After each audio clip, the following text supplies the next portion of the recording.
పెళ్లి పెళ్లి చేసేంత వరకే నేను తండ్రిని, పెళ్లి చేసిన ఉత్తర క్షణంలో నీ భర్త నీకు ఏడుగడ అవుతాడమ్మా అన్నాడు. ఏడుగడ అంటే 7 కలిసి భర్తగా వస్తాడు. అందుకే భర్త భార్య తరించేటట్టుగా ఆమె చెయ్యి పట్టుకున్నందుకు ఆమెని ధర్మపదంలో, భక్తి మార్గంలో, ఈశ్వర మార్గంలో తాను నడిపించి ఆమె జీవితాన్ని ఉన్నత పథంలో నిలపగలిగిన వాడై ఉండాలి. కాబట్టి తల్లి, తండ్రి, గురువు, దైవము, పురుషుడు, విద్య, దాత 7 కూడా భర్తయే అయి ఉంటాడు. అంటే తల్లి ఎంత ప్రేమగా ఉంటుందో అంత ప్రేమగా ఉంటాడు, తండ్రి ఎంత ప్రేమగా ఉంటాడో అంత ప్రేమగా ఉంటాడు, భర్తగా అంత ప్రేమగా ఉంటాడు. దైవంగా ఈయనకి చేసినటువంటి సేవల వలన ఈశ్వరుడికే సేవ చేసిన ఫలితాన్ని పత్ని ఖాతాలో వేస్తారు. పురుషుడై తాను సాధించి తెచ్చి భార్యని రక్షించుకుంటాడు. ఆయన విద్య అవుతాడు. ఆమె ఏమీ చదువుకోక్కర్లేదు, ఈయన చదువుకున్న చదువు వల్ల ఈయన పొందినంత సభాపూజ్యత ఆవిడ కూడా పొందేస్తుంది. కాబట్టి ఆవిడ చదవకనే విద్యావంతురాలు కాదు. అసలు చదువుకుని ఎన్ని నేర్చుకోవచ్చో అంతకన్నా ఆయనకి పత్ని అయిన కారణం చేత ఆయన చెప్తుంటే విని ఎన్నో నేర్చేసుకుంటాడు. ఇదే కొత్తగా పుస్తకాలు చదవడం ఎందుకు? ఏ విషయంలో ఏది ధర్మమో ఆయన అలా నాకు చెప్తూనే ఉంటాడు. కాబట్టి ఆవిడకి అన్నీ వచ్చేస్తాయి. కాబట్టి విద్య అవుతాడు, దాత అవుతాడు. ఆయన ఇవ్వనిది ఏమీ ఉండదు. ఆమె తల్లి కావడం దగ్గర నుంచి ఆవిడ సమస్తమైనటువంటి సంపద భర్తయే. ఆమెకి ఆనందం ఎప్పుడు అంటే పుట్టింటి వారు ₹1,00,00,000 తీసుకొచ్చి పెట్టినివ్వండి, అది కాదు సంతోషం. పరమ సంతోషంగా పత్ని చెప్పుకునేది ఎప్పుడంటే, ఇగో పండక్కి మీ అన్నయ్య గారు చేయించారు అని పట్టుకెళ్ళి ఇలా ఎత్తి ఒక్క గొలుసు చూపించడం ఎంత సంతోషంగా ఉంటుందో. దీని తర్వాత మా తమ్ముడి పెళ్లికి వెళ్ళినప్పుడు ఇదిగో ఈ చీర పెట్టారు అని చెప్పుకోవడం సంతోషంగా ఉంటుంది. మీరు బాగా గమనించండి, మగపిల్లవాడు అలా అత్తవారి గురించి తన కన్నవారి గురించి చెప్పడం.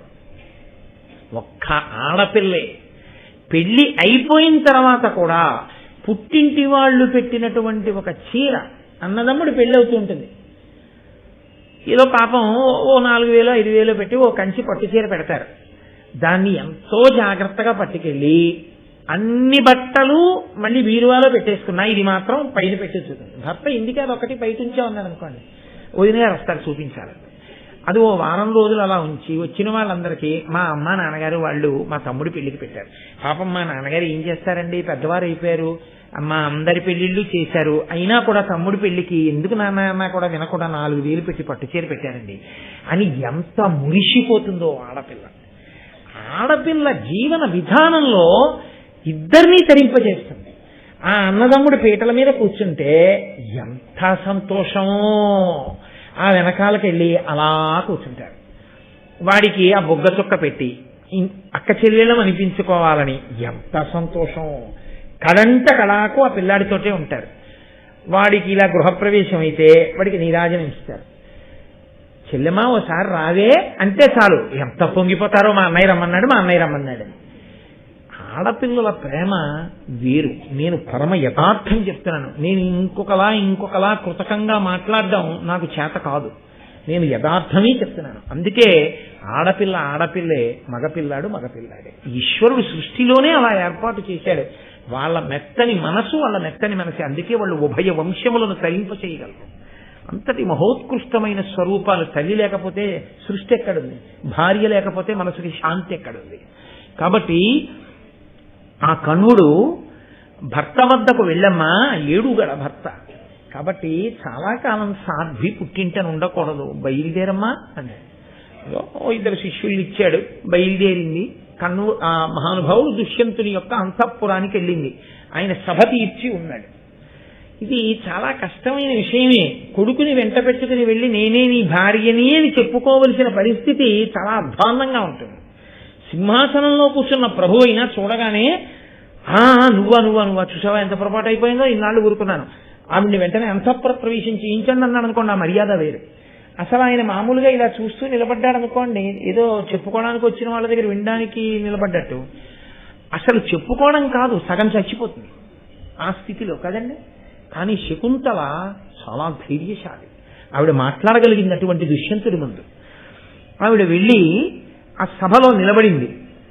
నిలబడితే శకుంతలని చూసి రాజు ఏమిటి చెప్తావు అన్నట్టు చూస్తున్నాడు. ఇలాగా ఏదో కష్టం చెప్పుకోవడానికి వచ్చిన ఆడదాని గురించి వినడానికి సిద్ధపడిన ప్రభువులా ఆమె వంక చూస్తున్నాడు తప్ప ప్రేమగా పలకరించినది ఏదీ లేదు.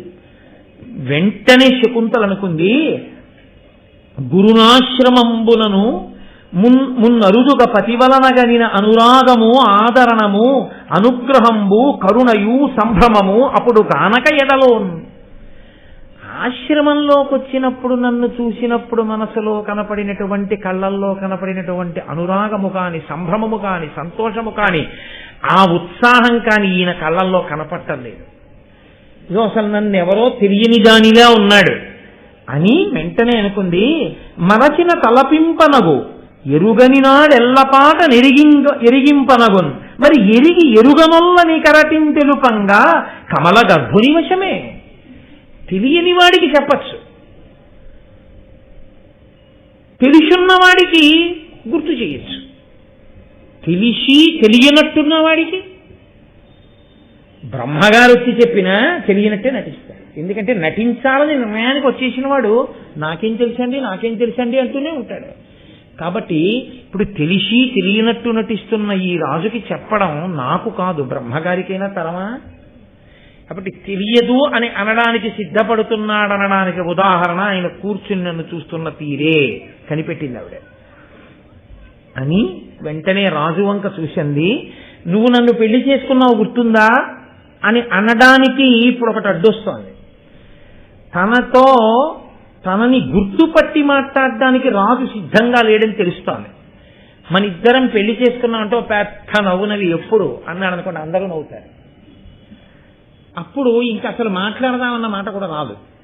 కాబట్టి పెళ్లి గురించి మాట్లాడలేదు, వరం గురించి మాట్లాడేది. అంటే అంత కష్టంలో కూడా నిభాయించుకొని ఎలా మాట్లాడాలన్న విషయంలో వెంటనే ఒక వ్యూహరచన చేసుకోగలిగింది. అంతవరకు శకుంతల మహాసమర్థురాలు. లేకపోతే మామూలుగా ఆడపిల్ల అనుకోండి, బేలైపోయి అదేంటండి నన్ను తెలియనట్టు అలా చూస్తారేంటండి, నేను మీ భార్యని కదండి, నువ్వు నా భార్యవా, నీకు తాళి కట్టానా ఎప్పుడైనా, నువ్వు పెద్ద నవ్వు నవ్వాడు అనుకోండి, సభలో అందరూ నవ్వారనుకోండి, ఇంకా తర్వాత మాట ఏమొస్తుంది, మన కొడుకు కదండి అన్న మాట అనలేదు అసలు. అందుకే అసలు పెళ్లి ఊసెత్తకుండా తనకి ఆయనకే గుర్తుండేది తాను తనకిచ్చిన వరమే. వరాన్ని జ్ఞాపకం చేసింది. నీ కొడుకుని యవరాజ్య పట్టాభిషేకం చేస్తానని మాట ఇచ్చావు అని అంటూ, జననాథ వేటనిపమున కొనుకొని కన్వాశ్రమమునకు వచ్చి ముదంబునందు నాకు నీ ఇచ్చిన వరము తలంపవలగి చిత్తములోనన్. వేట కోసమని అరణ్యానికి వచ్చి కన్వాశ్రమానికి వచ్చి నువ్వు నాకు ఇచ్చినటువంటి వరం, నా కొడుకుని యవరాజ్య పట్టాభిషిక్తుణ్ణి చేస్తాను అని చెప్పి నువ్వు ఇచ్చినటువంటి వరాన్ని జ్ఞాపకం చేసుకో. బాలార్కతేజుడగు ఈ బాలుడు నీ కొడుకు, వీని బౌరవకుల రత్నాలంకారు ఉదార గుణాలయు యువరాజు చేయుమభిషేకముతోన్. ఈయన పురువంశంలో పుట్టినటువంటి మహానుభావుడు, బాలసూర్యుల్లా వెలుగుతున్నటువంటి వాడు, అఖిలమైనటువంటి గుణములు కలిగినటువంటి వాడు.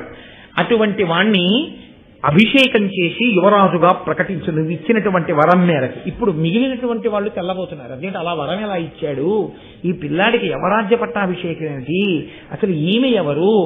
ప్రజలు నవ్వడం కాదు, వాళ్ళల్లో కూడా ఉత్కంఠ బయలుదేరి. కాబట్టి ప్రతి మాట సభ శ్రద్ధగా వినేటట్టుగా మార్చింది సభని. కాబట్టి ఇప్పుడు అంది, ఈ కొడుకుకి పట్టాభిషేకం చెయ్యి అంటే వెంటనే దుష్యంతుడు అన్నాడు, ఏ నిరుగ నిన్ను ఎక్కడిగానవు మిన్నకయ అనుచితంబులు పలుకంగా నేల అరుగు మంబురుహానన ఎందుండి వచ్చి తందులకు వడిన్. ఏ నిరుగ నిన్ను. ఆయన వెంటనే కుండ బదలగొట్టేశాడు. నాకు నువ్వెవరో తెలియదు.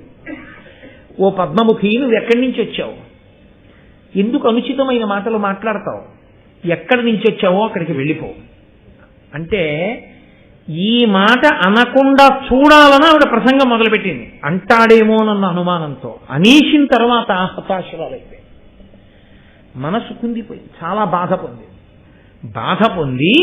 అయినా కూడా ఊంచుకుని మాట్లాడడంలో అంత ధర్మం మాట్లాడింది మహాతల్లి. అందుకు కదండి కారణజన్మురాలై జన్మించింది శకుంతల.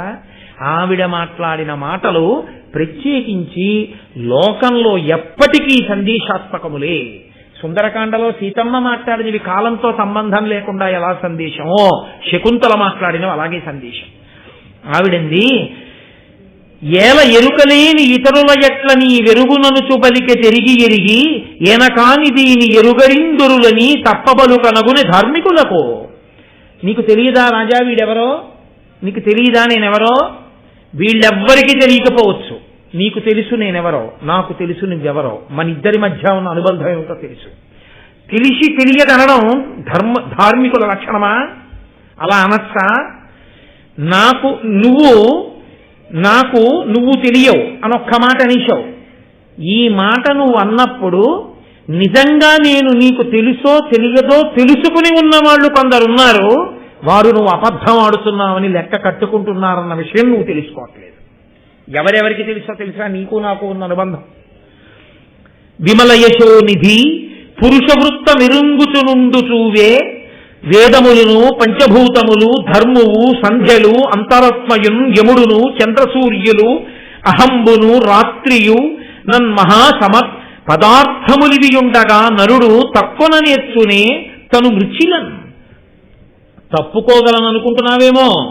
ప్రతివాడు చేసేటటువంటి విషయాన్ని చూసేటటువంటి మహాపదార్థములను ఈశ్వరుడు సృజించాడు. అవి ఎప్పుడూ ఎవడెవడు ఏం చేస్తున్నా చూస్తూనే ఉంటాయి. చిత్రంగా చూసి గుప్తంగా ఈశ్వరుడు రాస్తుంటాడు. వీళ్ళందరికీ తెలుసు. వీళ్ళ దగ్గర తప్పుకోగలవా? వీళ్ళకంటే తెలియదు, మాట మారుస్తున్నావు. తెలిసిన వాళ్ళు ఉన్నారు, వాళ్ళ ముందు చెప్పగలవా నాకు తెలియదు, నేను నీకు తెలియదని? వాళ్ళు వేదములు, వేదానికి తెలుసు నువ్వేం చెప్పావో నాకు. పంచభూతములకు తెలుసు, ధర్మానికి తెలుసు, సంధ్యలకి తెలుసు, అంతరాత్మకి తెలుసు, యముడికి తెలుసు, చంద్రసూర్యులకి తెలుసు, పగలికి తెలుసు, రాత్రికి తెలుసు. ఇవన్నీ మహాపదార్థములు ఈశ్వరుడి చేత సృజింపబడ్డాయి. అవి ఎప్పుడూ చూస్తూనే ఉంటాయి. వాటికి తెలియదా? పంచభూతములకు తెలియదా? ఏ భూమి మీద నిలబడి మాట్లాడావో ఆ భూమికి తెలియదా? ఏ వాయువుని పీలుస్తూ మాట్లాడావో ఆ వాయువుకి తెలియదా? ఏ సూర్యచంద్రుడు సాక్షిగా మాట్లాడావో వాళ్ళకి తెలియదా? నీ అంతరాత్మకి తెలియదా? కాబట్టి తెలుసు. తెలిసిన వాళ్ళు ఉన్నారు. ఆ ఎరిగినట్ల ఇన్నియు నీ ఇచ్చిన వరము దారుణీవర ఎరుగన్నా ఎందు దొంటి ఎట్టుల చేయుమనుగ్రహము అవజ్ఞ సేయంతమునే. ఈ మహాపదార్థాలకన్నింటికీ కూడా తెలిసిన విషయాన్ని తెలియదు అని నేను బుకాయించడం పాపం మూట కట్టుకోవడమే అనుకున్నాడు. నువ్వు నాకు ఇచ్చిన వరాన్ని జ్ఞాపకం తెచ్చుకుని వీళ్ళెవ్వరూ వినకపోయినా అంతరాత్మ సాక్షిగా నువ్వన్న వరాన్ని నిజం చేసే ప్రయత్నం చేయి. సతియును గుణవతియు ప్రజావతియు అనువ్రతయు అయిన వనిత అవజ్ఞాన్విత దృష్టి చూచు అతి దుర్మతి ఇహమున్ పరమున్ కలది మతి పరికింపన్. సతియును తన భార్య గుణవతి, మంచి గుణములు కలది, ప్రజావతి బిడ్డలను ఇచ్చినది, అనువ్రత ఎప్పుడూ ఆయనని అనువర్తించేది. అటువంటి భార్యని చిన్నబుచ్చి ప్రవర్తించేటటువంటి భర్తకి ఇహము పరము రెండూ ఉండవు, గుర్తుపెట్టుకో అని. సంతత గృహమీది ఫలంబంతయు పడయంగనోపు సమగుణ భార్యావంతుండగువాడు క్రియావంతుడు దాంతుడు పుత్రవంతుడగున్. ఎవరు తన భార్యతో కలిసి గృహస్థాశ్రమంలోకి ప్రవేశించి చక్కగా అన్ని క్రియలు చేసుకోగలుగుతాడు, సమస్తమైనటువంటి దమాన్ని పొందగలుగుతాడు, పురుషార్థమైనటువంటి కొడుకుని పొందగలుగుతాడు. భార్య అంటే అంత చిన్న చూపు అనుకుంటున్నావేమో, అంత తేలిగ్గా మాట్లాడచ్చు అనుకుంటున్నావేమో. గృహస్థాశ్రమంలో ప్రవేశించి భార్యని గౌరవించిన వాడు వీటన్నిటినీ పొందుతాడు, ఇహమును పరమును పొందుతాడు. ధర్మార్థ కామ సాధన ఉపకరణంబు. గృహస్థాశ్రమం గురించి అద్భుతమైన పద్యం అండి నన్నయ్య గారిది. ధర్మార్థ కామ సాధనకు ఉపకరణంబు గృహనీతి విద్యకు గృహము విమల చారిత్ర శిక్షకాచార్యకంబు అన్వయస్థితికి మూలంబు సద్గతికి ఊత గౌరవంబునకేక కారణంబు ఉన్నత స్థిర గుణమణుల కాకారము హృదయ సంతోషమునకు సంజనకంబు భార్యయ చూవే భర్తకు ఉండ్లు కావు ప్రియము ఎట్టి ఘట్టములను ఎట్టి ఆపదలను ఎట్టి తీరములను ముట్టబడిన వంతలెల్లవాయు ఇంతుల ప్రజలను ఒన చూడగలిన జనులకెందు. ఎవరైతే ఇంతుల ప్రజలను ఒనర చూడగలిగిన జనులకెందు తన భార్యని తన పిల్లల్ని ప్రేమగా చూసుకుంటూ చక్కగా గృహస్థాశ్రమంలో తన ధర్మాన్ని తాను నెరవేర్చుకుంటాడో అటువంటి వాడికి ఆ ఇల్లు ఎటువంటిదో తెలుసా? ధర్మార్థ కామ సాధనకు ఉపకరణంబు. ధర్మానికి, అర్థానికి, కామానికి అదే ఉపకరణముగా భాషిస్తుంది. ధర్మార్థ కామములను తప్పకుండా అక్కడ గడపగలుగుతాడు. గృహనీతి విద్యకు గృహము, గృహనీతి అంతా అక్కడే పాటింపబడుతుంది. విమల చారిత్ర శిక్షకు ఆచార్యకంబు. చక్కటి ప్రవర్తనకి ఇల్లే సరి అయినటువంటి ప్రదేశం. అన్వయస్థితికి మూలకంబు, అన్వయస్థితికి మూలంబు. వంశము ఉద్ధరింపబడడానికి, వంశం తంతువుగా పెరగడానికి గృహస్థాశ్రమమే కారణం. సద్గతికి ఊత. ఉన్నతగతులను పొందాలంటే గృహస్థాశ్రమంలో సరిగ్గా ఉన్నవాడే పొందగలడు. గౌరవంబునకేక కారణంబు. ఆయన భార్యనంత ప్రేమగా చూసుకుంటారు, ఆయన పిల్లల్ని ఆయన చక్కగా తీర్చిదిద్దుకుని ఆ స్థితికి తెచ్చుకున్నారు. అంతే, అదొక్కటి చాలు ఎంత గౌరవిస్తుందో లోకం. కాబట్టి గౌరవానికి కారణమయ్యా హృదయ సంతోషమునకు సంజనకంబు భార్యయ చూవే. ఏమనుకుంటున్నావో రామాయణం తీర్పిది. పురుషుని యొక్క శాంతి స్థానము భార్యయే. ఎంత బడలిపోయి రానివ్వండి, ఎంత ఆందోళనలకు గురి కానివ్వండి, ఇంటికి వచ్చేటప్పటికి పరమ సంతోషంతో చిరునవ్వుతో సేద తీర్చి ఆవిడ గాజుల చేత్తో పెట్టిన పట్టెడన్నం పురుషుడికి గొప్ప శాంతినిస్తుంది, పరమ ఆనందాన్నిస్తుంది. కాబట్టి భార్యయే శాంతి. ఒండ్లు కావు ప్రియము. అసలు పురుషుడికి ప్రియమన్న మాట ఏదైనా ఉంటే భార్య ఒక్కటే. ఎట్టి ఘట్టములను, ఎట్టి ఆపదలను, ఎట్టి తీరములను ముట్టబడిన వంతలెల్ల బాజు ఇంతుల ప్రజలను వలర చూడగలిగిన జనులకెందు. ఇన్ని బాధలుండని, ఎత్తుపల్లాలు రాని, కష్టాలే పడని ఆ భార్యతో కలిసి సహజీవనంలో ఆమెని అతిక్రమించకుండా చెయ్యి పట్టుకుని నడిచి వెళ్ళినప్పుడు ఒక వయసు చేరిపోతాం. కాలం గడిచిపోతుంది. కాలం గడిచిపోయిన తర్వాత ఇద్దరూ కూర్చున్నప్పుడు మహాధర్మమూర్తి కష్టాలలో సుఖాలలో ఎన్నడూ నన్ను అతిక్రమించలేదు, నా చెయ్యి పట్టుకుని అలాగే నడిచారు అన్ననాడు ఆ భార్య ఆయన వంక చూసుకుని, మా ఇద్దరిది ఏమి దాంపత్యం, ఎన్ని కష్టాలు పడ్డాం, ఎన్ని సుఖాలు పడ్డాం, ఏవైనా ఇద్దరం కలిసి అలా గుంభనంగా జాగ్రత్తగా సంసారాన్ని లాక్కొచ్చి ఇదిగో పిల్లల్ని ఇవాళ అలా సమున్నతమైన స్థితికి చేర్చుకోగలిగాం, 10 మందిలో గౌరవాన్ని పొందాం, 10 మందికి మేము పెద్దరికం కాగలిగాం, చాలు. ఆయన చెయ్యి పట్టుకున్నందుకు నాకు ఈ గౌరవం లభించిందని ఆవిడ దీని చెయ్యి పట్టుకున్నందుకు నన్ను ధర్మ మార్గంలోంచి కిందకి లాక్కుండా నేను దైవ మార్గంలో నడవడానికి నాకు ఊతనిచ్చి నన్ను 10 మంది తండ్రిలా చూస్తే 10 మంది తల్లిలా చూడ్డానికి వీలైన రీతిలో ప్రవర్తించి ఆ స్థానంలో నిలబడిన నా భార్య ధన్యురాలు.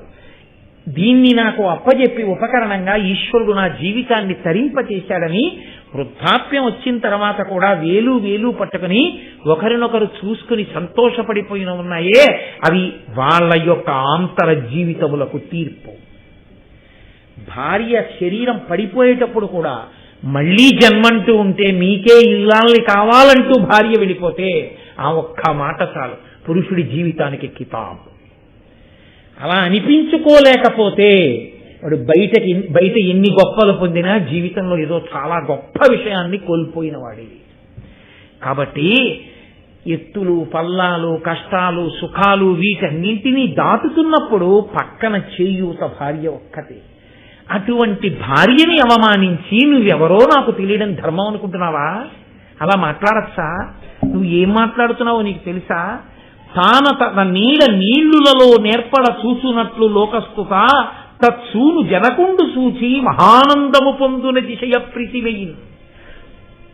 నీటి దగ్గరికి వెళ్ళి ఒడ్డున నిలబడి ఇలా చూసుకుంటే తన నీళ్లలో అస్పష్టంగా కనపడినప్పుడు తన నీడని తాను చూసుకుని ఎలా మురిసిపోతాడో అలా తన కొడుకు నడిచి వస్తుంటే తాను ఎలా మాట్లాడతాడో అలా మాట్లాడుతుంటే తనకి అమ్మంటే ఎంత ప్రీతో వాడికి అమ్మంటే అంత ప్రీతే ఉంటే అందరూ చూసి అచ్చు వాళ్ళ నాన్నగారులా ఉంటాడు అంటూ ఉంటే తండ్రి ఎంత సంతోషిస్తారో తెలుసా? నీటిలో తన ప్రతిబింబాన్ని చూసుకుని సంతోషించినట్టు సంతోషిస్తాడు. ఉమాకాంతాయ కాంతాయ కామితార్థప్రదాయినే శ్రీగిరీశాయ దేవాయ మలినాథాయ మంగళం.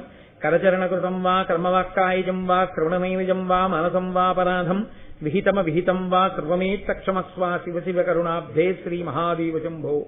సర్వం శ్రీ ఉమామహేశ్వర పరబ్రహ్మార్పణమస్తు. స్వస్తి.